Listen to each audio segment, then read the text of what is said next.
Hello and welcome to the next news episode here on T3. In today's show, we're going to be covering a lot of different things from Nvidia, Intel, AMD, and some local news. So sit back, relax, and enjoy the show. I don't care.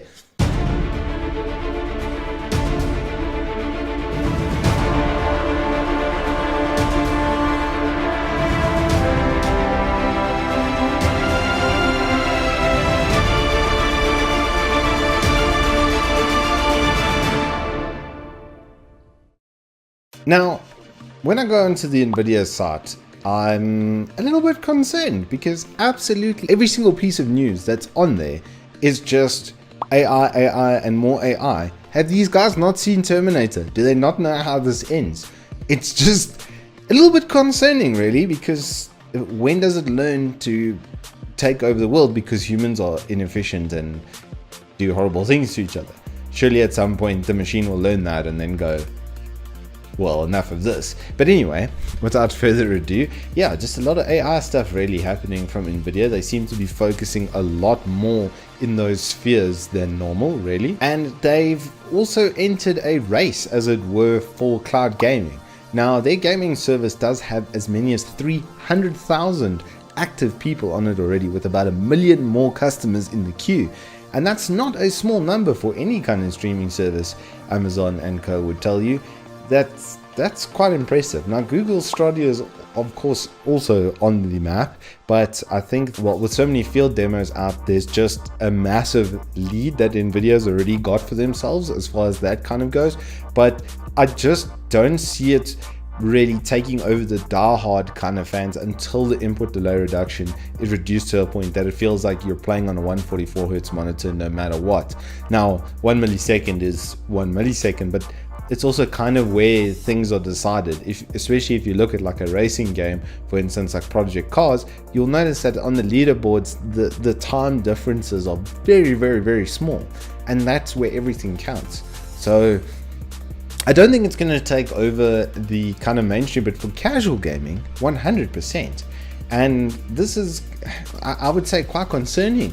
If I was a manufacturer and I saw this kind of stuff coming up, it kind of takes out a lot of them from the loop. But for now, we have a thriving economy and environment in the gaming field, at least. So let's hope for the best, really, on that front. But as I said earlier, it really does seem to be AI that is the driving force behind Nvidia with the deep learning or the deep thinking, what's it? Yeah, AI just seems to be the way that what they want to focus on, though, all things considered, because it's pretty much all that they're talking about. And this does seem to be the future, especially with things like DLSS, where we have active field demos that are actually working and actually producing real results. I say more of that. Do that piece, but not the Terminator stuff, please. I don't want some Boston Dynamics robot suddenly running up to me and pushing me over with a boomstick, if you know what I mean. Anywho, their 1650 has been really well received, and I can't imagine why, when you don't need a power supply or any kind of added power, and it gives really good graphics. It's being put into notebooks and it's going quite well, especially for 1080p 60 FPS users. It's a very, very, very good little graphics card to have. I don't think it's better than the RX 570 at the price, though. There is noticeable performance increases. So an end of life RX 570 8GB for the same money as a 1650, I'd rather have the RX 570, just my personal preference.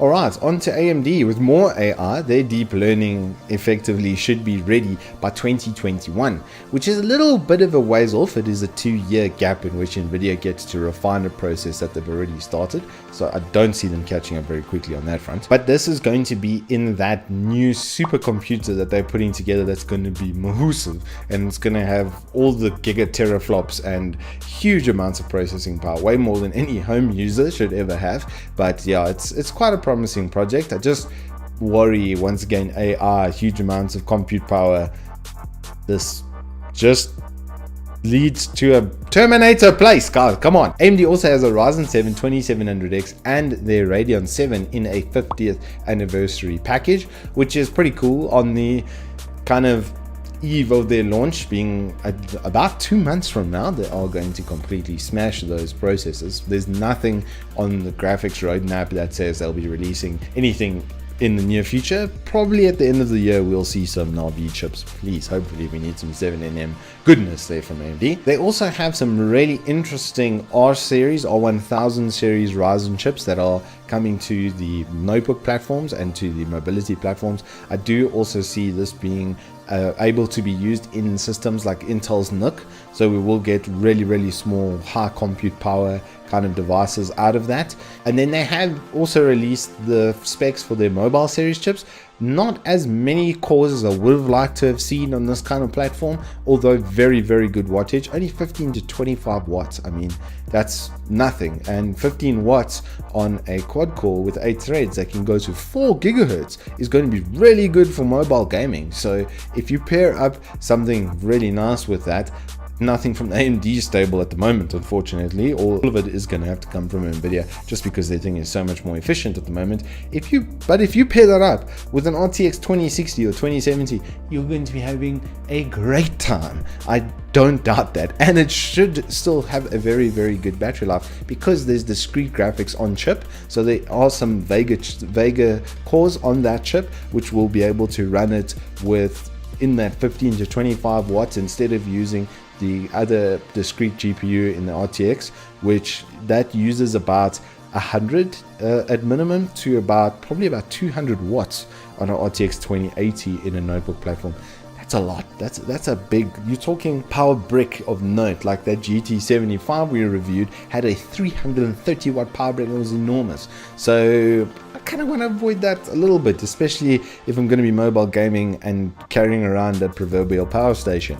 But anyway, moving on to Intel, we do have announcement of their new 10nm process. Everything's been on 14, so 10nm is quite a good progression for them to be able to produce that so quickly. Because I don't know if you guys know, but when they cut the dies for the chips, literally every single Intel chip comes from the same die pattern. So your i7s through to your Celerons, they all come from the same thing. So it's a big like rectangular structure, and then the centerpiece is where all the really good dies come from. Your i5, i7, that kind of stuff is coming from the center, and then your Celeron, you know, i3 Pentium and Celeron comes from the outer sides of that. So they've probably had a 10nm in production for some time, just never released it to the desktop market, and it seems AMD has forced their hand, which is good for us because it just makes a more competitive processor market and gives us processing power for free. That's basically what this year is going to be like. It's just huge amounts of processing power for really nothing, no extra dollar, which is really nice news for enthusiasts,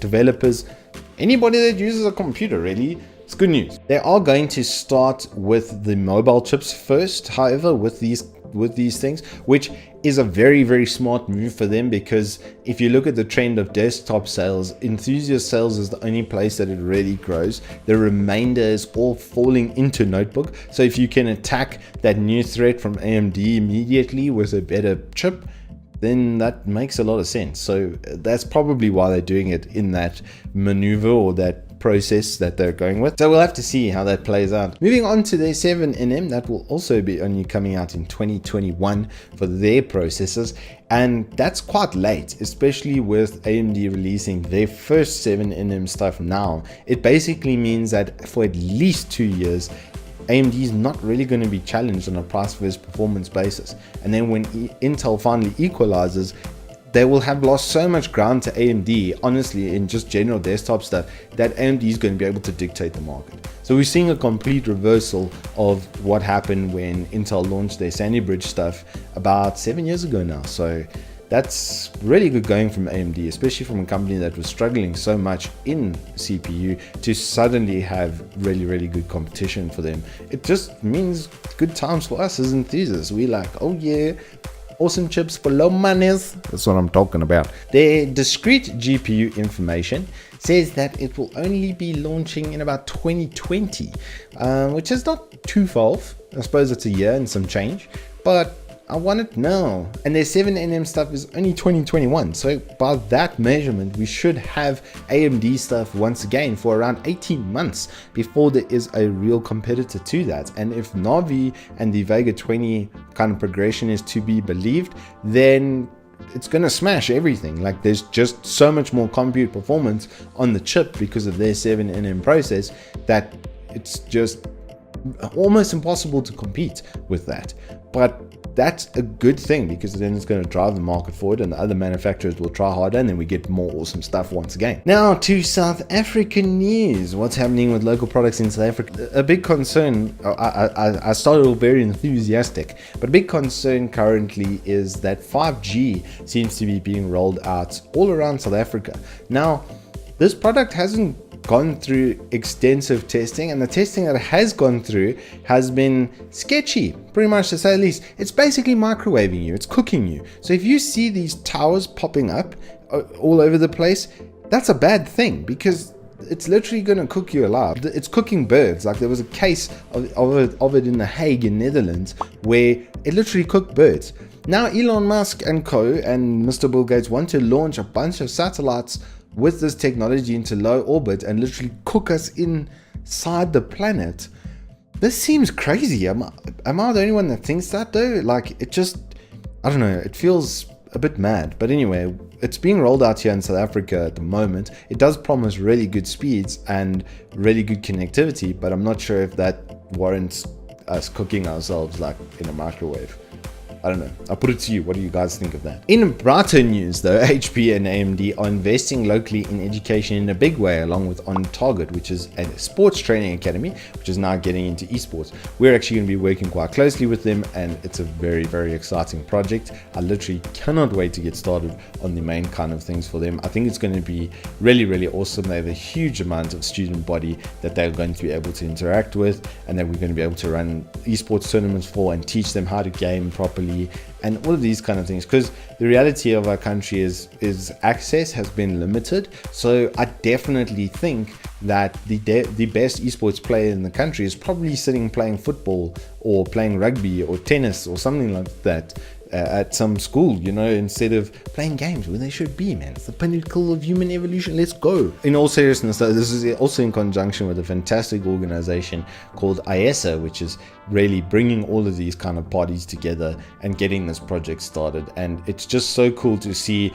stalwarts from within the community come back and reinvest their time into that community. So I really do look forward to working with all of you guys in the near future, and I'm hoping it is going to be a simply phenomenal success. In product news, we have some info from Cooler Master. They've got the SK630 and 650 keyboards, which are low profile mechanical keyboards. They look really, really awesome on a real rap note. They look absolutely fantastic. So I'm hoping those are going to be good. If it's anything like that CK550 review that we did, that keyboard's going to be popping. I'm telling you now, it's going to go down. I also like that they're doing tournament styles of all of their keyboard range, because I prefer a tournament keyboard.